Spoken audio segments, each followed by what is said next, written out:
I hope you've had worthwhile conversations. Let's deepen your understanding of what we mean by first thought, second thought.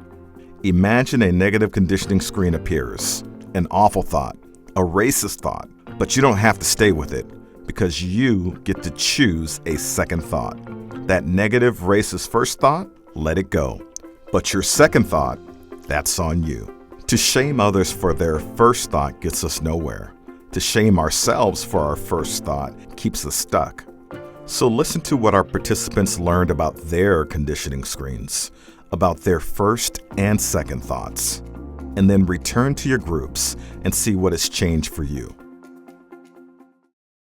I had a conditioning screen against my own family who's Asian, and them not accepting me as LGBTQ because traditionally in a lot of Asian cultures it's very discriminated against. But overall, they were very loving and kind to me. So I had some self-reflecting to do. I feel like people who automatically see me as a threat or fear me will harm me out of fear for their own lives, thinking that I'm going to do something to them. When I could be the most caring, loving person in the world, and that scares me. That really scares me. What conditioning screens do we have that we're not even aware of? That there's no second thought, that it's just a knee-jerk. What's helpful about having the language of conditioning screen is then when we become aware of it, it's like, oh, that's a conditioning screen. My conditioning screen says this.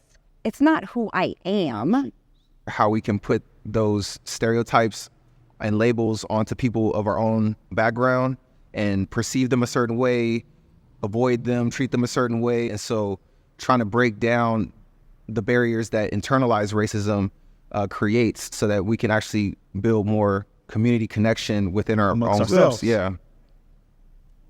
I'm Mexican American with a Mexican where, let's say, the language barrier is there, where I'm being faulted for being acculturated and they are not. So it can create a barrier that says we can't be friends, we don't have anything in common because we're going to judge each other from the very beginning. I was on jury duty a couple of years ago. The girl was brought in for shoplifting. It's a black young woman. My first thought was, she did it. And then I said, what am I doing? My conditioning screen? I'm a part of the culture too, right? I think for me, this was kind of an uncomfortable thing to do because it is like something where you're not conscious of it fully. And when you become, you're like, whoa, I'm unconsciously thinking this stuff and making all these presumptions and assumptions about people. So it's like really just being able to get like uncomfortable and like look at it dead in the eye. Now return to your groups and see what has shifted for you. Answer, what have you learned about your first thoughts? What conditioning screens do you want to leave behind?